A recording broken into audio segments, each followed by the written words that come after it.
J'ai réalisé un film sur une ascension à plus de 7000 mètres d'altitude au Kyrgyzstan avec Gediminas Grinus, un ultra-trailer qui n'avait jamais fait d'alpinisme, et je m'attendais vraiment pas à ce que ça se passe comme ça. Dans cette vidéo, je vais vous raconter les coulisses du tournage le plus engagé et le plus extrême que j'ai pu faire. J'ai même dormi sur une crevasse en train de s'ouvrir à plus de 5500 mètres d'altitude. Le film s'appelle Facing the Unknown et ça sort ce dimanche 8 mars à 18h sur ma chaîne YouTube. My name is Gediminas Grinius. I'm an ultra runner and former soldier. I've always loved to challenge myself, but this time I'm standing on the edge of an unknown. One of the strongest ultra runner in the world. ยินดีต้อนรับสู่ตำนานการวิ่ง Gediminas Grinius. 5 peaks, 5 of the highest mountains in Central Asia. Solo, fast, on foot, from base camp to summit and back.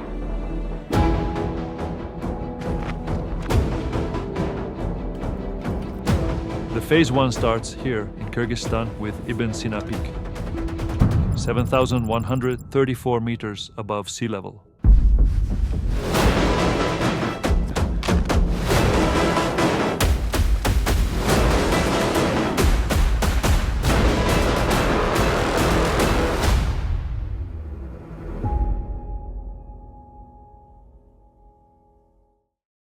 Début 2025, j'ai été contacté par Gediminas Grinus. Pour ceux qui ne le connaissent pas, c'est un ultra-trailer lituanien bien connu sur le circuit mondial puisqu'il a terminé deuxième de l'UTMB en 2016 derrière un certain Ludo Pomeré. Il a également remporté l'Ultra Trail World Tour en 2017 et on se connaissait un peu parce qu'on s'était croisés à plusieurs reprises sur des courses en Asie. On avait notamment couru un 100 km en Thaïlande ensemble. Et Gediminas, c'est aussi un ancien soldat de l'OTAN. Il a notamment servi plusieurs fois en Irak et en Afghanistan. Il a été victime du syndrome post-traumatique après ses missions et c'est à la suite de ça qu'il s'est mis à courir il y a une quinzaine d'années. Et donc Gediminas, il a un peu fait le tour au niveau du trail, comme il le dit lui-même, c'est quelque chose qu'il maîtrise, ça l'anime plus autant qu'avant. Et donc là, il cherchait à se challenger avec un défi qui apporterait son lot d'incertitudes et d'apprentissage. Et de là est né le projet 5 Peaks.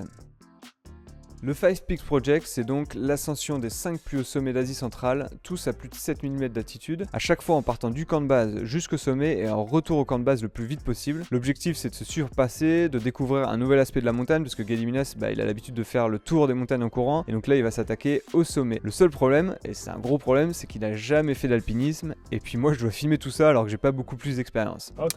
Jumar. Jumar. Yeah, Jumar is. Okay, You sir. need to take out like this. Pour info, c'est un projet qui se passe sur 3-4 ans. Ça se passe donc au Kyrgyzstan et au Tadjikistan, 1 à 2 ascensions par an, et donc l'été dernier, c'était la phase 1. Perso, je suis plutôt à l'aise pour ramener des images dans des conditions compliquées, en haute montagne, mais souvent c'est en trail. En fait, je suis déjà monté à 5500 mètres d'altitude au Népal en rando. En alpinisme, j'ai déjà fait le Grand Paradis, c'est un 4000, mais c'est plutôt facile, c'est plutôt de la marche sur neige que du pur alpinisme. Alors que là, on parle de filmer l'ascension d'un 7000, et honnêtement, c'est un peu après avoir accepté que j'ai commencé à réaliser ce que ça impliquait vraiment. Je me suis dit que c'était peut-être un peu plus gros que ce que je pensais, mais d'un autre côté, c'était aussi l'occasion de passer le cap et puis de voir si j'étais capable d'assumer ce genre de tournage. Bon, en faisant mes recherches, j'ai vu que le Lenin Peak c'était le 7000 le plus facile du monde. Ça reste un 7000, mais spoiler, c'est pas vrai. Je pense que ça a été facile à une époque. Je pense que c'est aussi marketing pour vendre cette ascension à des gens qui ont moins d'expérience et qui veulent s'attaquer à de la très haute altitude. Il y avait même une course de trail avant la pandémie qui partait du camp 1 jusqu'au sommet. Après, quand j'ai vu ça sur internet, ça m'a plutôt rassuré, mais j'étais quand même méga stressé à l'idée de devoir filmer et ramener des images aussi haut dans une pratique où j'ai pas d'expérience en fait. Et en fait, avec la fonte du glacier, l'ascension elle est devenue quand même beaucoup plus difficile. Il y a énormément de vent au sommet, en fait c'est un grand dôme donc c'est très exposé au vent et en fait c'est ce qui rend l'ascension très compliquée. Il y a très peu de sommiteurs chaque année et en plus de ça la fenêtre elle est assez courte en fait, c'est entre début juin et fin août qu'on peut faire l'ascension, donc en fait ça limite vachement le nombre en fait de personnes qui font l'ascension. Et du coup, direction le Kyrgyzstan, fin juillet. C'était une première pour moi, j'étais quand même assez curieux d'aller dans cette région du monde. C'est une partie du monde, c'est des pays qu'on connaît très peu en fait. On entend parler des pays en ce temps, mais on ne sait pas vraiment les placer sur la carte. Et donc nous, on est arrivé dans la ville de Osh. Après, on a pris un bus direction le camp de base, donc 6 heures de bus à travers une steppe immense. C'était impressionnant, c'est des paysages désertique où il fait moins 60 degrés en fait l'hiver. C'était assez perturbant de savoir ça alors que nous on était en short et en t-shirt. Et puis on est arrivé au camp de base à 3600 mètres d'altitude au pied du Lenin Peak. Alors ce qu'il faut savoir c'est que le Lenin Peak c'est le nom officiel, c'est le nom russe. Le nom kirghize c'est le Ibn Sina Peak. Et dans le film, Gediminas a fait le choix en fait d'utiliser le nom kirghize parce que voilà il est lituanien, c'est un pays d'ex-Union soviétique et je pense que pour des raisons plutôt historiques et politiques, il a préféré utiliser le nom local.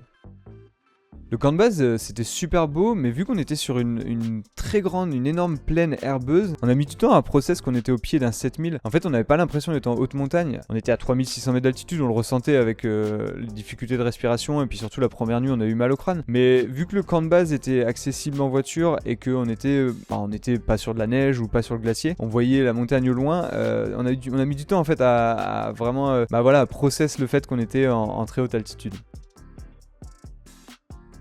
Et le premier défi en arrivant au camp de base, c'était d'expliquer notre projet au guide. Notre guide il s'appelle Migma, c'est un guide népalais, super sympa, il parlait pas très bien anglais. Et sa première réaction quand on lui a expliqué que Gediminas allait tenter l'ascension d'une traite du camp de base au sommet et en revenant au camp de base, il a dit que c'était impossible. En gros il a dit non, il s'est braqué un peu, il a dit non c'est impossible, personne ne fait ça. Et puis forcément comme tous les guides en fait, dès que tu veux faire un truc un peu plus différent, un peu plus engagé, ils bloquent direct et ils ont pas forcément envie de s'engager sur des projets qui vont être plus fatigants pour eux, qui vont demander aussi de faire différemment par rapport au programme classique. Donc il a mis un petit peu de temps à comprendre qu'on était sérieux et que dans tous les cas, même s'il nous suivait pas, on allait quand même le tenter. Enfin en tout cas Gediminas allait le tenter. Et après il s'est aussi rendu compte que Gediminas avait des capacités physiques un peu au-dessus de la moyenne quand on a fait les premières marches d'approche. Il a bien vu qu'on allait beaucoup plus vite que les autres. Puis il a aussi compris que Gediminas il rigolait pas et qu'il allait tenter l'ascension même s'il n'avait pas le soutien du guide. Et donc pendant ces 4 semaines sur place, l'idée c'était de faire déjà une première rotation classique comme tout le monde. Donc une rotation c'est une phase d'acclimatation, donc ça consiste à passer déjà 2-3 jours au camp de base pour faire partir le mal de crâne déjà parce qu'on est à 3006. Ensuite direction le camp 1 à 4400 mètres d'altitude. Pour le coup c'était de la rando, là c'était 13 km de rando avec plus de 1000 mètres de dénivelé, c'était assez facile malgré l'altitude. Puis on a dormi une première nuit au camp 1, le lendemain on est monté sur un sommet à 5000 mètres d'altitude pour pareil s'acclimater, remonter un petit peu, puis revenir au camp 1 pour repasser une deuxième nuit. Le lendemain matin on a passé la matinée à apprendre les manips de cordes et de matériel d'alpinisme sur glacier, et ensuite la nuit suivante on a commencé l'ascension vers le camp 2 à 2h du matin. Là c'est la partie la plus engagée, la plus dangereuse. Il faut grimper un cavé et traverser une dizaine de crevasses de nuit parce que de jour c'est trop dangereux avec la fonte du glacier, et franchement c'était vraiment chaud par endroits. Moi j'étais vraiment pas serein, en plus il fallait que je filme et que je prenne des photos en même temps, et en plus ça bouchonnait pas mal parce que les gens ils vont pas très vite, nous on avançait quand même assez rapidement, mais par contre c'était très engagé et j'avoue que moi j'étais un peu stressé sur cette partie là. Et donc on est arrivé au camp 2 à 5500 mètres d'altitude au petit matin. Le camp 2 pour moi c'est le camp de l'enfer, il y a aucun confort, t'es dans une cuvette où il fait 30 degrés la journée alors qu'on est à 5005, donc tu tiens pas dans la tente parce qu'il fait trop chaud, et puis dès que le soleil se couche il fait moins 10 degrés. Les tentes elles sont montées sur un glacier, c'est hyper raide, il y a pas 1 mètre carré de plat, donc c'est très peu confortable, et en plus de ça c'est un peu sale, l'eau elle est trouble, enfin l'eau qu'on boit, qu'on bout dans notre échaud, en fait c'est de l'eau du glacier mais elle est un peu terreuse, enfin bref c'est vraiment pas la folie, et j'ai pas trop apprécié le temps qu'on a passé là-bas, et pourtant on a passé pas mal de temps parce qu'au total je crois que j'ai dormi 5 ou 6 nuits, et avec en bonus la dernière nuit en fait, la nuit de l'ascension, j'ai dormi sur une crevasse en formation. C'était un peu un cauchemar là, j'ai pas beaucoup dormi, j'ai pas beaucoup fermé l'œil parce qu'en fait j'avais planté ma tente sur un endroit à peu près plat, et en fait donc ça je l'avais planté pendant la première rotation, puis ensuite on est redescendu au camp de base, et en fait en revenant pour l'ascension finale il y avait une crevasse de 30 cm qui s'était formée tout en largeur à travers ma tente, sous ma tente complètement, et j'étais vraiment pas serein en fait, j'ai hésité à changer de place mais j'avais pas trop de temps, et en fait dans la nuit quand j'étais allongé j'entendais que ça craquait sous ma tête, et franchement je me posais la question si j'allais pas me retrouver à tomber dans le glacier ou disparaître dans les abysses du glacier. Et franchement, j'ai pas beaucoup fermé l'œil. En plus de ça, c'était pendant l'ascension, donc j'étais assez stressé. J'ai croisé le manager du camp dans la nuit. Je lui ai même demandé si c'était dangereux et il m'a répondu que oui et que d'ici 1-2 jours, faudra enlever la tente. Donc c'était pas ouf. C'était pas une expérience que je recommande, mais voilà, ça fait partie des souvenirs de l'aventure. Et donc pour revenir à l'acclimatation, on est monté jusqu'au camp 3. Le camp 3, il est à 6100 mètres d'altitude. C'est le dernier camp avant le sommet. Là, ça commence à être assez dur pour moi. Là, au-delà de 5500 mètres d'altitude, je ressens vraiment le manque d'oxygène. Entre le camp 2 et le camp 3, en plus, il y a pas mal de passages délicats, de crevasses. Surtout en descente. Moi, je suis redescendu en fin de journée et la neige a pas mal fondu et c'est assez dangereux. Ça glisse pas mal entre les cailloux et puis le glacier. Et le dernier push pour monter au camp 3, c'est comme une espèce de grande piste de ski damée. C'est assez perturbant parce que du coup, on voit tout le monde monter au ralenti. C'est pas technique du tout. C'est pas difficile, sauf que on est à quasiment à 6000 mètres d'altitude et donc là, du coup, on est vraiment en mode cosmonaute. On fait 3 pas, on s'arrête, on prend sa respiration. Moi, en plus, je devais suivre Gediminas, je devais le filmer et puis Gediminas, il était un peu en mode, il voulait tester un peu la machine, il voulait voir s'il pouvait aller vite, s'il pouvait pousser pour tester aussi ses aptitudes à cette altitude-là. Donc du coup, c'était assez difficile. Et puis arrivé au camp 3, c'était incroyable. On est au pied du Lénine, derrière c'est le Tadjikistan, c'est des montagnes à perte de vue, que des sommets à plus de 6000 voire 7000. Et franchement, j'en garde vraiment un souvenir incroyable. C'était la première fois que j'allais aussi haut. Du coup, une fois arrivé au camp 3, Gediminas, il a décidé de dormir une nuit là-haut pour s'acclimater. Moi, j'en avais pas forcément besoin, donc je me suis dit que c'était peut-être mieux de redescendre au camp 2, même si le camp 2 il est pas très confortable, mais au moins on dort un petit peu mieux à 5005 qu'à 6000 pardon. Et enfin, on est redescendu tranquillement au camp de base pour se reposer avant l'ascension. Il fallait là recharger les batteries, planifier aussi l'ascension au niveau de la logistique, mais voilà, c'était surtout important pour nous d'être sûr que tout allait bien se passer pour l'ascension finale. Ah oui, et puis pour info, puisqu'on m'a souvent posé la question, du coup le camp de base c'est assez confortable, hein. Franchement, nous on dormait dans une yourte, on avait pris le package confort, donc on avait toilettes et salle de bain privée, on avait aussi accès au sauna, donc ça c'était quand même plutôt sympa. Après avoir fait la première rotation, on en a pas mal profité. Puis au niveau de la nourriture, en fait il y a une cantine, donc ils font la nourriture matin, midi et soir. C'est assez bon d'ailleurs, c'est plutôt varié. Au camp 1, c'est pareil, ils fournissent les tentes et les matelas, donc il n'y a pas besoin de monter sa tente. La nourriture aussi est fournie à tous les repas. On avait même un petit peu de wifi, donc ça c'était plutôt cool. À 4400 mètres d'altitude, c'est même un peu improbable. Et il y a même un soir, ils nous ont organisé un barbecue. Ça c'était vraiment c'était irréel quand on a mangé des frites maison à 4400 mètres d'altitude. C'était super bonne ambiance au pied du Lenin Peak. Franchement, c'était vraiment incroyable. It's very fancy to have a barbecue at 4400. On est content parce que c'est le barbecue le plus haut qu'on ait jamais fait. Donc on est très heureux. Par contre, comme je vous ai dit, le camp 2, c'est là que ça commence à être moins drôle. Il faut tout monter. Il faut monter la tente, le duvet, la nourriture.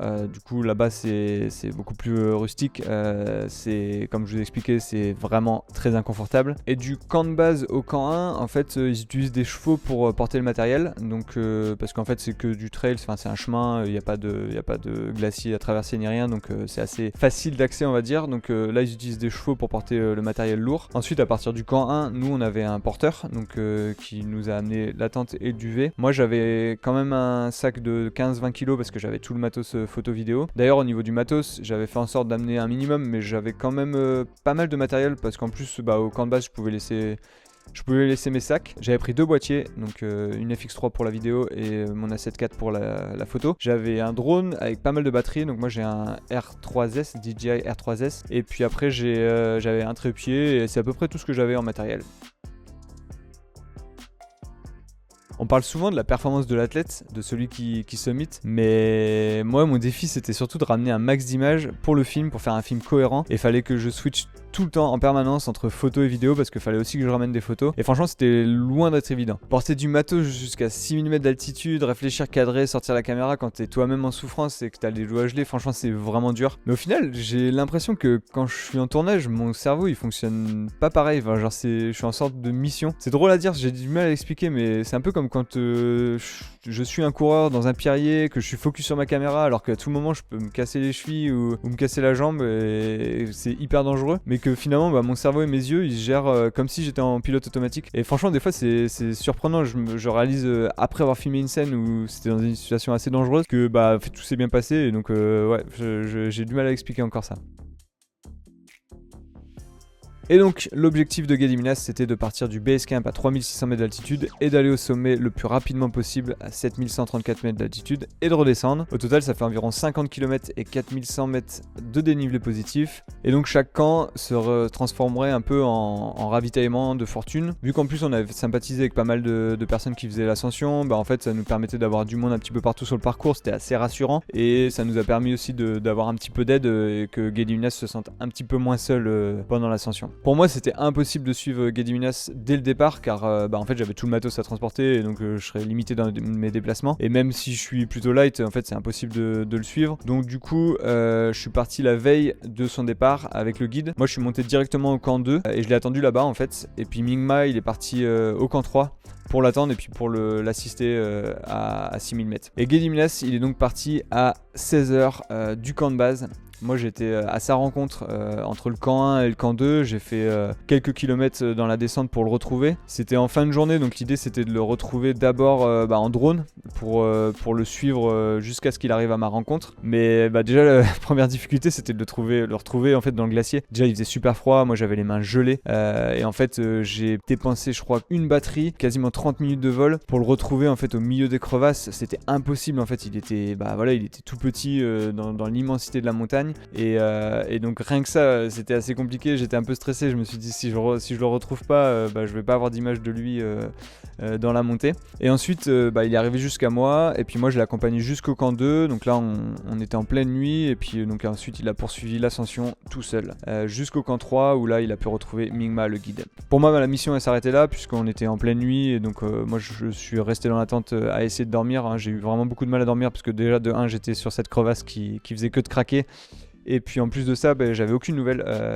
En fait, la radio marchait pas, le talkie-walkie marchait pas, donc je savais pas où est-ce qu'il était. J'ai pas su s'il avait atteint le sommet ou pas. J'ai juste su qu'il avait atteint le camp 3 puisque Mingma, le guide, a pu m'envoyer un message grâce au talkie-walkie. Est-ce qu'il a réussi? Est-ce qu'il a tenu le rythme? Est-ce qu'il y a un record? Je ne vous en dis pas plus. Vous allez découvrir ça dans le film. Mais ce que je peux vous dire, c'est qu'il y a eu quelques péripéties. Avant ce projet, je me sentais vraiment illégitime. Moi, je suis pas un alpiniste, je le suis toujours pas d'ailleurs. J'ai très peu d'expérience en montagne et j'avais surtout très peu d'expérience pour un tel projet. Et pourtant, j'ai réussi à filmer à plus de 6000 mètres d'altitude. Mon drone, il a même été quasiment à 7000. Ce projet, je pense qu'il m'a débloqué quelque chose, c'est certain. Je me suis rendu compte que ma caméra, elle pouvait aussi m'emmener n'importe où, que j'étais capable d'assumer ce genre de projet. Je pense que maintenant, je relativise beaucoup plus sur les projets de plus petite envergure. Entre elles notamment, où même si c'est souvent très fatigant, c'est incomparable avec ce que j'ai vécu pendant ces 4 semaines au Kyrgyzstan. Alors attention, je dis pas que je suis devenu un alpiniste et que je suis capable de faire des trucs bien plus engagés. Il y a des choses bien plus dangereuses et bien plus engagées dans les Alpes et je serais bien incapable de faire ça même sans caméra. Mais ce projet, je pense qu'il m'a quand même donné plus d'assurance et qui m'a donné plus de sérénité pour appréhender la montagne. Au final, j'ai ramené les images que je voulais et même avec du recul, je me suis pas trouvé limité, donc ça franchement c'est vraiment un point positif.